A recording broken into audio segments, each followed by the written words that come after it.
नमस्ते सदावत सले मातृभूमि। हम लोग बात करने जा रहे हैं ईरान की। ईरान के विषय में कुछ भ्रामक तथ्यों को पहले निकाल देना चाहिए, उसके बाद ही ईरान के विषय पर अपने को आना चाहिए। पहली बात तो यह है कि जिस समय वेनेजुएला पर परिवर्तन हुआ, वेनेजुएला पर कब्जा हुआ, उसके बाद ईरान में कुछ ज़्यादा ही समस्या खड़ी हो गई है और ईरान का जो सर्वोच्च नेता है आज की तारीख में अयातुल्ला है।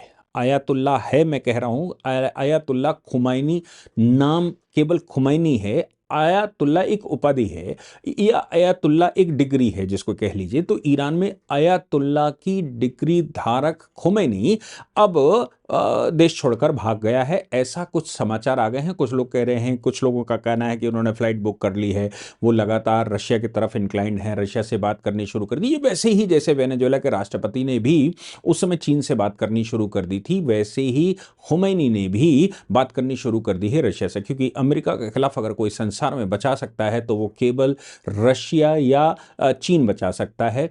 भारत पहले से मुस्लिम आक्रांता से परेशान है, इसलिए भारत बहुत मुश्किल है कि इस प्रकार के किसी व्यक्ति को शरण दे, लेकिन दे भी सकता है। जैसे शेख हसीना को शरण दी, वैसे कुछ हो भी सकता है। लेकिन यहाँ पर खुमैनी के बारे में ये लगातार पिछले 2 दिन से चल रहा है कि भाई प्रदर्शन बहुत खतरनाक हो रहे हैं। हालांकि जो वहाँ के नेता हैं, जो पुराने साम्राज्य के या पुराने राजा के बेटे हैं, पुराने सुल्तान के बेटे हैं, जो अमेरिका में रहते हैं, उनका कहना ये है कि ये ईरान के इतिहास में ये पहला महिला मूवमेंट है। ईरान के इतिहास का ये पहला महिला मूवमेंट हमने सबने पहले भी देखा है। ईरान की लड़कियों ने हिजाब और ये बुर्के के खिलाफ पूरे निर्वस्त्र होकर वो उन्होंने प्रदर्शन किए थे और कहा था हम ऐसे घूमना चाहते हैं, तुम हमारा कुछ नहीं कर सकते।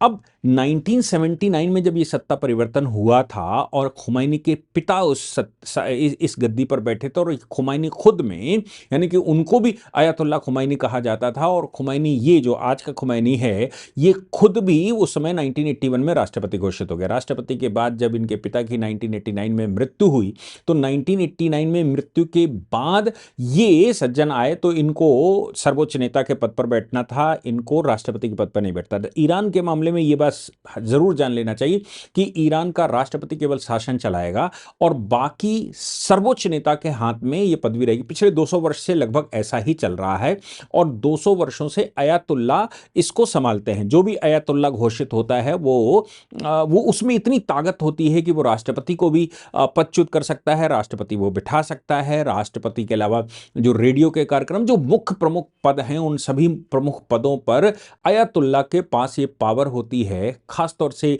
ये खुमैनी को जब राजनीतिक अयातुल्ला, खुमैनी से पहले याद रखना चाहिए कोई राजनीतिक अयातुल्ला नहीं था, खुमैनी ये पहले राजनीतिक अयातुल्ला थे। इनके पास डिग्रियों का अभाव था, लेकिन एक काउंसिल ने बैठकर इनको घोषित किया था। अयातुल्ला के मामले में ये समझ लेना चाहिए कि अयातुल्ला कई स्टेजेस से पास हुई एक डिग्री है।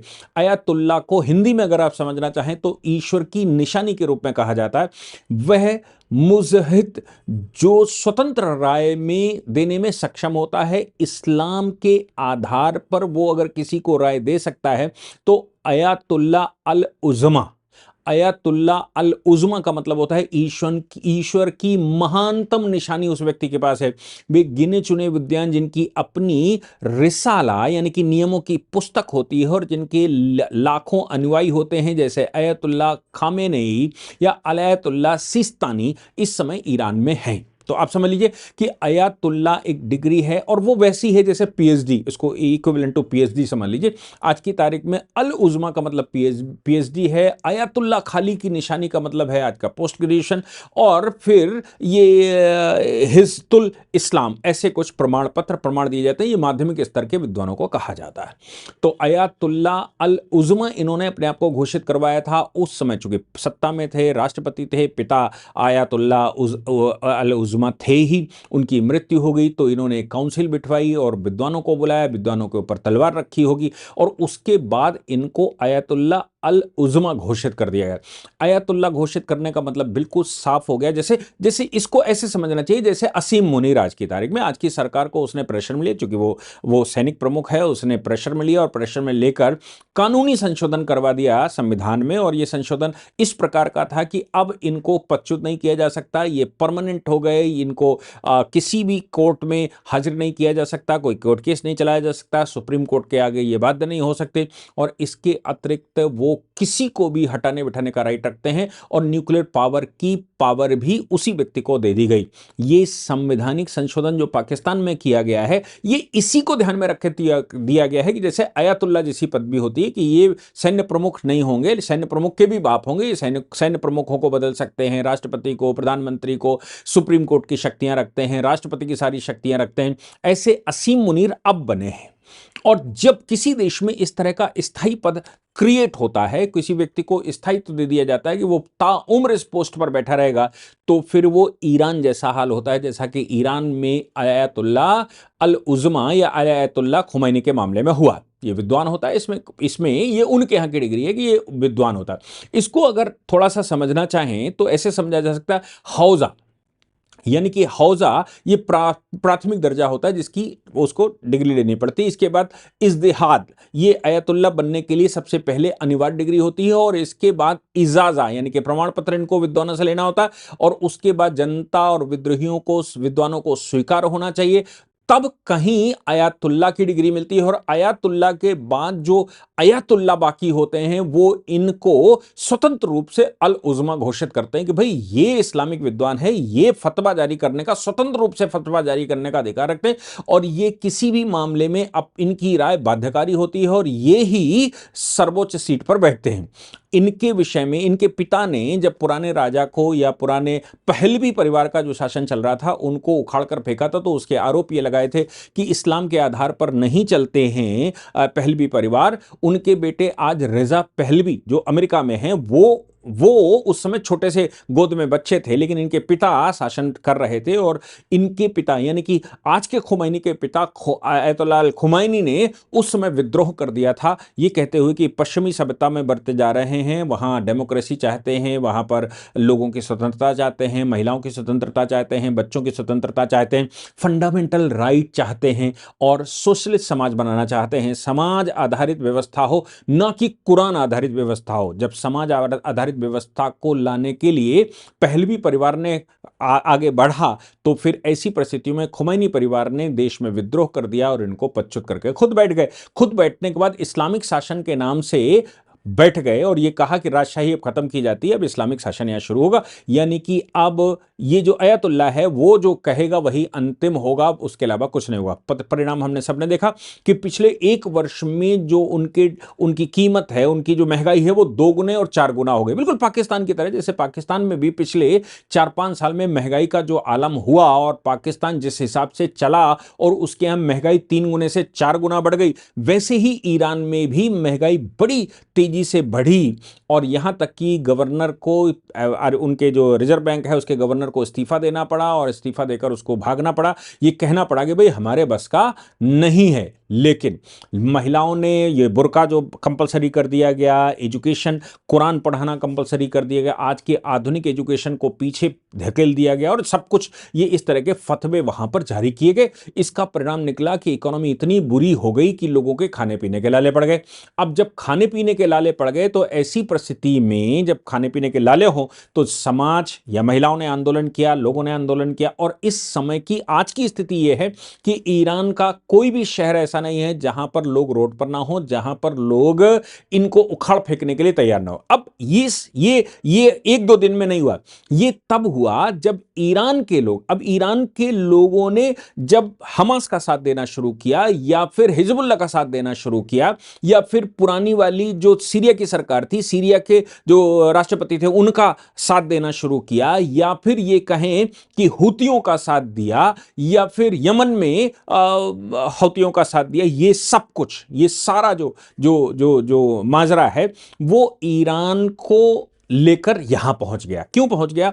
क्योंकि ईरान 14वीं-15वीं शताब्दी तक, 11वीं शताब्दी तक तो 100%, लगभग 100% वो सुन्नी बाहुल्य था। जब उनके सुल्तान शाह बैठे तो उनको ये लगा कि बगल में ऑटोमन अंपायर है, ऑटोमन अंपायर का जो खुतबा होता है वो खुतबा ईरान के लोग भी पढ़ते हैं, और कभी भी वो आदेश दे देगा तो हमारी सत्ता उखाड़ कर फेंक दी जाएगी और हम उखड़ जाएंगे। क्योंकि इस्लाम एक ऐसी बीमारी है जिसके केवल आवाहन करने से लाखों करोड़ों लोग रोड पर उतर आते हैं। उनको कोई मतलब नहीं कि उनको खाना मिलेगा कि नहीं मिलेगा, उनको कोई मतलब नहीं बच्चों का क्या होगा, उनको कोई मतलब नहीं देश का क्या होगा, उनको कोई मतलब नहीं सभ्यता का क्या होगा। उनको सिर्फ इतनी सी बात है कि अगर उस समय खलीफा ने घोषित कर दिया, खलीफा ने कोई आवाहन कर दिया तो खलीफा का आवाहन, उसका खुतबा वही अंतिम सत्य है, क्योंकि उसको अल्लाह की जबान माना जाता था।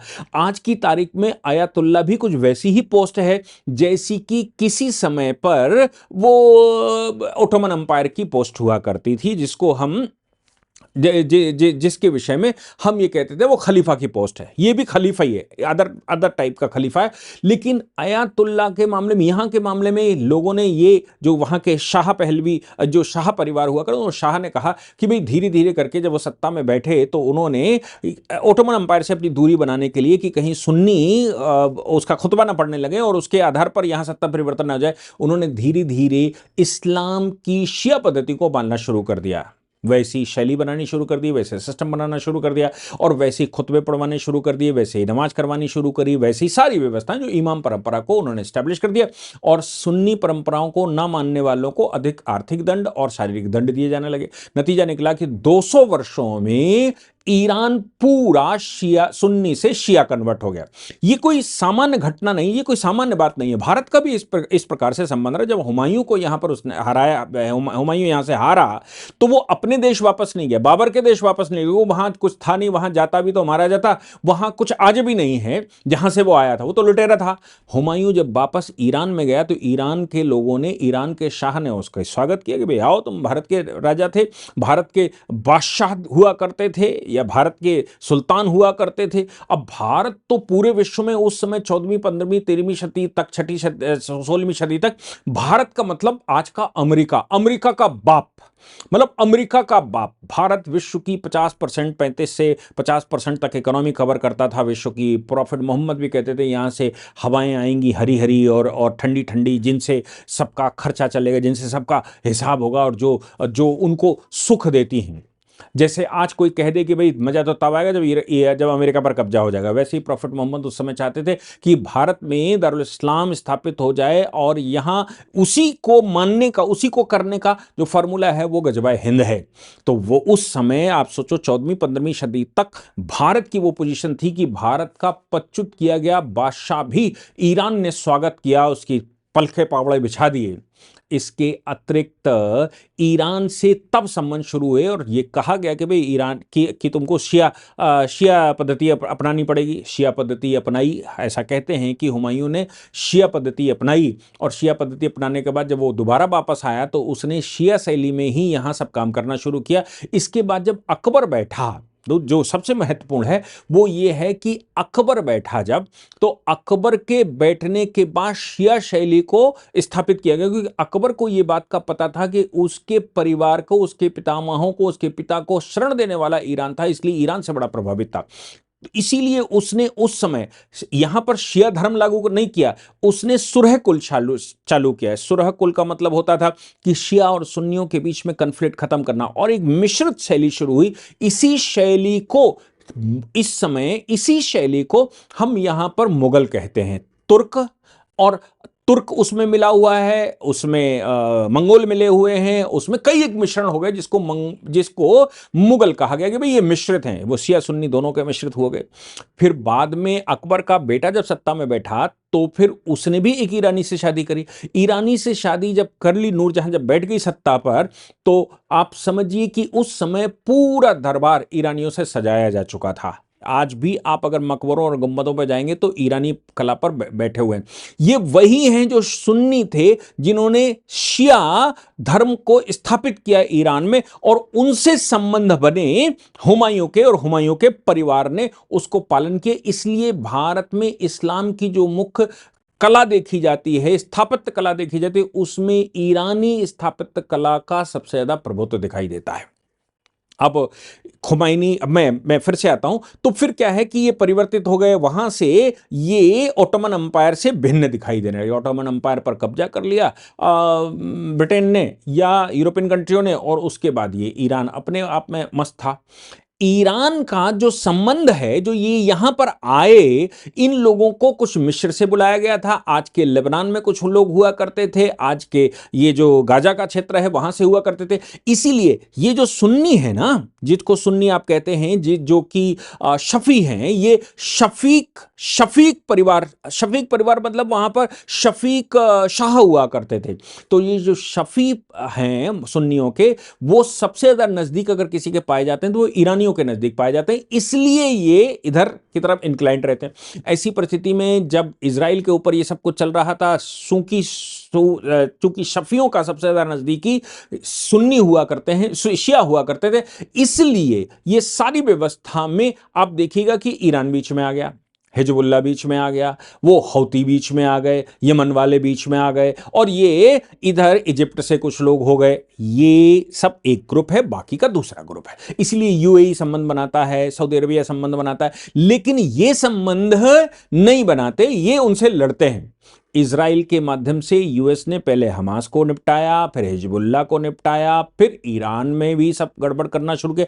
ईरान पहले से डरा हुआ था, कम्युनिकेशन सिस्टम भंग हो चुका था, और ऐसी परिस्थिति में जब ईरान को टेक्नोलॉजी का एक्सेस नहीं हो पाया, ईरान में कोई डेवलपमेंट नहीं हो पाया, इस्लाम के नाम पर केवल झुंझुना बजाते रह गए, तो परिस्थिति ये निकली, या परिणाम ये निकला कि वहां पर आंदोलन हो गए। अमेरिका अब चाहता है कि खुमैनी को किसी तरह से गिरफ्तार कर लिया जाए, और ये उसने हिदायत दी कि अगर ईरान में गोली चलती है, अगर ईरान में कोई बड़ा आंदोलन को रोकने का प्रयास होता है और वहां कोर्सिव मीन्स अपनाए जाते हैं, तो फिर निश्चित तौर से अमेरिका उसमें कूदेगा, और अमेरिका के कूदने के बाद क्या होगा, वो केवल अयातुल्ला को ही गिरफ्तार करना चाहता है। अयातुल्ला इस परिस्थिति को समझ चुका है, और खास तौर से वेनेजुएला के बाद, इसलिए अयातुल्ला ने अब नई चाल चलते हुए या नए सिरे से उसने विचार कर लिया कि उसको अब मुटरो नहीं बनना है, मुदरो नहीं बनना है, अब उसको अपने प्राण बचाने, क्योंकि ऑलरेडी उसने कई कंपनियां वो चलाता है विश्व में, बहुत बड़ा अरबों खरबों डॉलर का निवेश उसका विश्व में अपने नाम से है। इसलिए अगर वो वहां से चला भी जाएगा तो अरबों खरबों डॉलर चूंकि ईरान का वो खाकर वहां पर बैठा हुआ है, इसलिए सरवाइव तो कर ही सकता है। कहीं और जाएगा, यूरोपियन कंट्रीज में जाएगा तो पकड़ा जाएगा, अमेरिका उसको फांसी चढ़ा देगा, लेकिन रशिया उसको बचा सकता है। रशिया बचाएगा तो सारा उसका धन संसार में कहीं भी लगा हुआ रशिया के पास आएगा, और रशिया चूंकि अमेरिका के खिलाफ होने की वजह से ये सब कुछ चलेगा, इसलिए उसको ये लगा कि रशिया ही सबसे सुरक्षित है। और ऐसा मैं मानता हूं कि ये इस्लाम के की जो शुरुआत है, पहले हमने सूडान के विषय में देखा, फिर हमने सीरिया के विषय में देखा, फिर हमने अभी हिजबुल्ला वाला मामला लेबनान का देखा, इधर आप गाजा में भी सब वो खत्म कर रहे हैं और कह रहे हैं कि हम इसको multi modal standard international model बनाएंगे, और आपको ये आतंक छोड़ना पड़ेगा, आपको ये सब कुछ करना पड़ेगा। और उधर जो सरकारें बैठी हुई हैं रिपब्लिकन की, वो ऑलरेडी गैर इस्लामिक, मतलब इस्लाम की चरमपंथिता के खिलाफ, वो रेडिकल इस्लाम उसको कहते हैं। तो ईरान को 100% निपटाने का प्लान अमेरिका का है। अगर कुछ गड़बड़ होती है, उससे पहले इसकी खबरें आने लगी कि यह देश छोड़कर जा चुका है, यानी कि अब इस्लामिक जो आतंक देखा है ईरान ने, वो इस्लामिक आतंक से सूडान की तरह वो भी आना चाहते हैं इसमें। लेकिन इसका कारण यह है कि जो रेजा पहलवी है, मतलब जो अंतिम सुल्तान का बेटा है, मोहम्मद रिजा शाह पहलवी, उसका बेटा, वो अंतिम सुल्तान के बेटे ने घोषणा कर दी कि भाई ईरान में मैं नेतृत्व करने को तैयार हूं। रेजा पहलवी का कहना यह है कि वो रहता इस समय अमेरिका में है, वाशिंगटन डीसी क्षेत्र में रहता है। उसने ये कहा कि हम इसको सेकुलर देश बनाना चाहते हैं, हम इसको डेमोक्रेटिक देश बनाना चाहते हैं, हम यहां से ये इस्लामिक आधार खत्म करना चाहते हैं। इसलिए वहां की जनता, जैसे ही कब्जा अमेरिका का होगा, या जैसे ही ये खुमैनी वहां से भागेगा या मारा जाएगा, उसके ऊपर या पकड़ा जाएगा, पकड़ने के बाद उसके ऊपर मुकदमा चलाया जाएगा, मुकदमा चलाकर जो कुछ होगा सो देखा जाएगा। इस्लामिक गणराज्य एटलीस्ट उसका कहना है कि वो खत्म कर देंगे। अमेरिका उनके साथ खड़ा हुआ है, और कहना यह है कि सेकुलर डेमोक्रेटिक कंट्री बनाया जाएगा जहां पर सबको स्वतंत्रता हो। और इसी को ध्यान में रखते हुए उसने कहा कि सबसे पहले एक प्लेबिसाइड यानी कि रेफरेंडम करवाया जाएगा।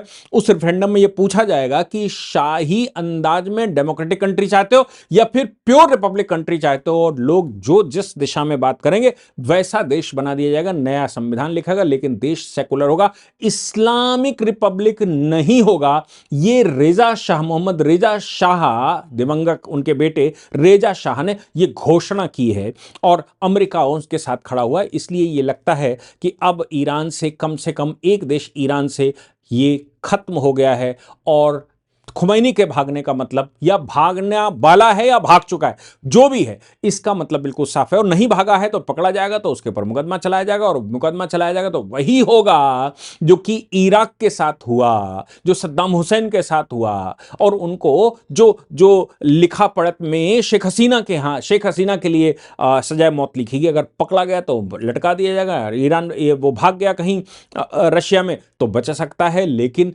जो हाल होगा वो तो भविष्य ही बताएगा। मैं समझता हूं कि ये जो पूरा प्रकरण चल रहा है वो कम से कम इस्लामिक चरमपंथ को समाप्त करने का जरूर है। जय हिंद, जय भारत, वंदे मातरम।